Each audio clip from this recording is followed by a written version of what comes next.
अब हम लोग लॉरेंज बल के आधार पर विद्युत चुम्बकीय प्रेरण की व्याख्या करेंगे और उसमें फैराडे के दोनों नियमों की उत्पत्ति करेंगे। तो इस टॉपिक को ज़रा ध्यान से समझना, थोड़ा सा थ्योरेटिकल ज़्यादा है।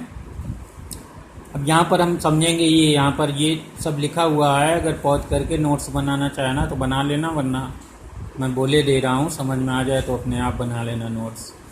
तो यहाँ पर माना एक समान चुंबकीय क्षेत्र भी है जो कागज तल के लंबवत नीचे की ओर दिष्ट है और इसे क्रॉस चिन्हों से दिखाया गया है। तो ये चुंबकीय क्षेत्र पहले बना देंगे। अब इस चुंबकीय क्षेत्र में एक यू आकार का चालक, ये यू आकार का चालक PQRS रखा है जो कागज तल पर है। अब इस चालक पर एक L लंबाई की क्षण JK या चालक JK जिसकी लंबाई L है, यानी इसकी जो यू आकार का ये जो बेस है वो L लंबाई का चालक क्षण JK इस पर बिना घर्षण आगे पीछे खिसक सकती है। तो इस JK क्षण को यहाँ लाया गया है, यहाँ थी पहले, अब यहाँ लाया गया, तो बिना घर्षण आगे पीछे खिसक सकती है। तो माना चालक JK को यू आकार के चालक पर चुंबकीय क्षेत्र B के लंबवत बाएं से दाईं ओर नियत वेग v से गति कराते हैं, इधर की ओर गति कराते हैं। जैसे पीछे हम लोग चुंबकीय क्षेत्र में चालक JK को गति कराए थे, तो चालक की गति के कारण उसके भीतर मुक्त इलेक्ट्रॉन भी चालक की गति की दिशा में गतिशील हो जाते हैं, अर्थात चुंबकीय क्षेत्र में लंबवत गति करने लगते हैं। इसलिए प्रत्येक इलेक्ट्रॉन पर चुंबकीय बल लगता है जिसकी दिशा J सिरे से K सिरे की ओर होती है। अतः समस्त इलेक्ट्रॉन J सिरे से K सिरे की ओर गतिशील हो जाते हैं और चूंकि यह परिपथ बंद है, अतः मार्ग K R Q J से होते हुए सभी मुक्त इलेक्ट्रॉन पुनः J सिरे पर आ जाते हैं और J से फिर K की ओर गतिशील हो जाते हैं। इस प्रकार यह बंद परिपथ बन जाता है और electron K R Q J के मार्ग से होते हुए गति करते रहते हैं। और हम जानते हैं कि इलेक्ट्रॉनों के चलने के विपरीत दिशा में धारा बहती है, अतः इनके विपरीत दिशा में अर्थात मार्ग J Q R K की ओर, K से J की ओर इस तरह से धारा बहने लगती है। तो जैसे जब तक हम इस चालक JK को इस U आकार के चालक पर गतिशील बनाए रखते हैं, तब तक इसमें धारा, इस परिपथ में धारा बहती रहती है, अर्थात आवेश प्रवाहित होता रहता है जो हमारे द्वारा किए गए कार्य से ऊर्जा प्राप्त करता है। अब इसको और आगे समझिए। तो ये सब जानकारी वही लिखी हुई है, ये लिखा हुआ है धारा प्राप्त में होती रहती है। अब जहाँ पर फिर और समझते हैं कि इस धारा I के कारण, माना धारा I है तो JK में धारा I K से J सिरे की ओर होगी। इस धारा I के कारण ये चालक तार चुंबकीय क्षेत्र में रखे होने के कारण चुंबकीय बल का अनुभव करता है।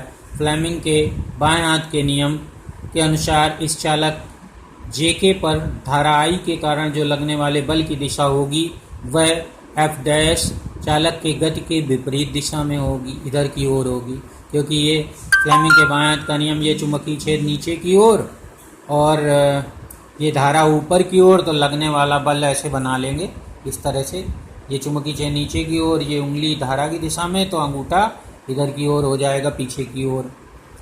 तो बाएं हाथ के नियम से हम चालक JK पर धारा I के कारण बल निकालेंगे जिसकी दिशा F' गति के विपरीत दिशा में होगी।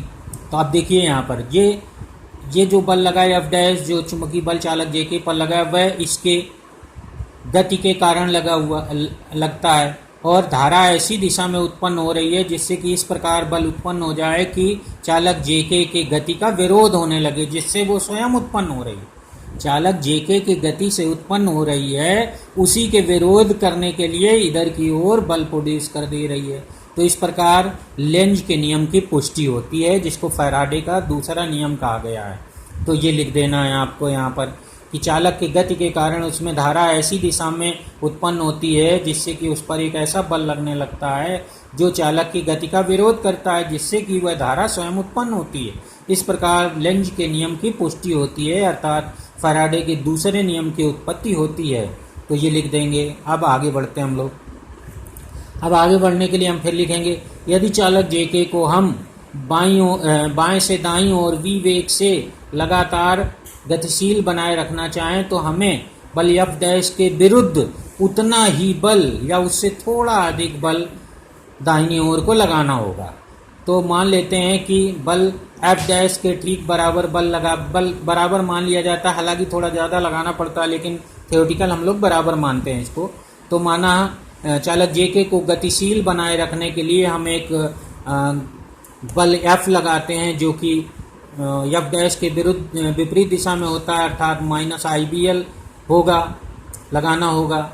तो अब इस बल के द्वारा यदि हम चालक जेके को डेल्टा एक्स दूरी विस्थापित करके डेल्टा टी समय में डेल्टा एक्स दूरी विस्थापित करके जे डैश के डैश स्थिति में ले आएं, तो हमारे द्वारा किया गया कार्य बराबर होता है बल गुणा विस्थापन। तो बल हो जाएगा F और विस्थापन हो जाएगा डेल्टा एक्स। तो जे के को नई स्थिति जे डैश के डैश तक लाने में जो किया गया कार्य हो जाएगा वो हो जाएगा बल गुणा विस्थापन, यानी बल की जगह IBL लिख लेंगे माइनस का और विस्थापन की जगह डेल्टा एक्स लिख देंगे। अब ये जो डेल्टा एक्स दूरी है यह v चाल से डेल्टा टी समय में चली गई दूरी है। तो चाल बराबर होता है दूरी बराबर होता है चाल गुणा समय। तो यहाँ पर डेल्टा एक्स बराबर v इंटू डेल्टा टी लिख लेंगे। तो इस जगह पर v into delta T replace कर देंगे, ये आ जाएगा। तो w बराबर हो जाएगा minus IBL into we delta T हो जाएगा। अब यहाँ पर I इंटू डेल्टा टी जहाँ पर लिखा है वहाँ पर प्रेरित आवेश Q लिख लिया जाएगा। तो यहाँ पर आ जाएगा W बराबर माइनस QBLV हो जाएगा। अब ये कार्य जो हम लोग चालक को गति जे डैश से जे के से जे डैश के डैश स्थिति में लाने में करते हैं, वही कार्य इस आवेश Q को पूरे परिपथ में प्रवाहित होने के लिए ऊर्जा प्रदान करता है। अब हम लोग पढ़ चुके हैं कि एकांक आवेश को पूरे परिपथ में प्रवाहित होने पर किया गया कार्य विद्युत भाग बल कहलाता है। तो अतः विद्युत भाग बल इस स्थिति में जो प्रेरित विद्युत भाग बल होगा E बराबर W/Q हो जाएगा। तो यहाँ से W/Q निकाल लेंगे, Q को नीचे ले आएंगे तो प्रेरित विद्युत भाग बल E बराबर हो जाएगा माइनस BLV, और इसको हम लोग समीकरण 1 डाल देंगे यहाँ पर। अब समीकरण 1 के बाद फिर यहाँ पर हम फिर आ जाते हैं आगे। अब प्रेरित विद्युत भाग बल चूंकि चालक गति से उत्पन्न होता है, इसलिए इसको गतिक विद्युत भाग बल भी कहते हैं। और यह परिपथ से बद्ध चुंबकीय फ्लक्स में परिवर्तन के कारण उत्पन्न होता है, क्योंकि जैसे जैसे हम लोग चालक जेके को आगे बढ़ाते जाते हैं चुंबकीय फ्लक्स रेखाओं की संख्या बढ़ती जाती है, अर्थात फ्लक्स परिवर्तित होता है, इसीलिए वो विद्युत भाग बल प्रेरित हो रहा है। अब हम लोग चुंबकीय फ्लक्स में परिवर्तन जरा देखें कैसे निकालेंगे। तो परिपथ का डेल्टा टी समय में फ्लक्स परिवर्तन हो जाएगा डेल्टा फाई बराबर B इंटू ए डैश माइनस B इंटू ए, यानी पहले बाद वाले आयत का क्षेत्रफल B इंटू ए डैश माने बाद वाले आयत का। तो बाद वाला आयत जो है वो थोड़ा बड़ा है, देखिए ये बड़ा आयत हो गया J डैश QR K का क्षेत्रफल माइनस B इंटू इस वाले आयत का क्षेत्रफल हो जाएगा, क्योंकि पहले क्षेत्रफल इतना था, बाद में जब इसको यहाँ ले आए तो बड़ा क्षेत्रफल हो गया। तो इस वाले बड़े क्षेत्रफल में ये छोटा घटा दिया जाएगा तो ये केवल क्षेत्रफल बनेगा, यानी जो चुंबकीय फ्लक्स में जो परिवर्तन होगा आपके वो आ जाएगा डेल्टा फाई बराबर B इंटू आयत जे डैश जे के डैश का क्षेत्रफल। तो इसको क्षेत्रफल बराबर तो लंबाई गुणा चौड़ाई, तो डेल्टा फाई बराबर हो जाएगा B into L into delta x. तो डेल्टा एक्स की जगह V इंटू डेल्टा टी फिर रख लेंगे, तो V इंटू डेल्टा टी रखने के बाद डी फाई आ जाएगा। अब डी फाई बटे डी टी बराबर हो जाएगा VLV। यहाँ से ये फ्लक्स परिवर्तन की दर है। अब दोनों समीकरण 1 और 2 की तुलना करें तो वहाँ पर माइनस लिखा है E के बराबर, तो यहाँ माइनस हो जाएगा, तो E बराबर आ जाएगा माइनस डेल्टा फाई बटे डेल्टा टी। तो यह फैराडे का प्रथम नियम है। इस प्रकार फैराडे के दोनों नियमों की उत्पत्ति होती है। तो इसको ढंग से समझ लेना, थोड़ा लंबा टॉपिक है।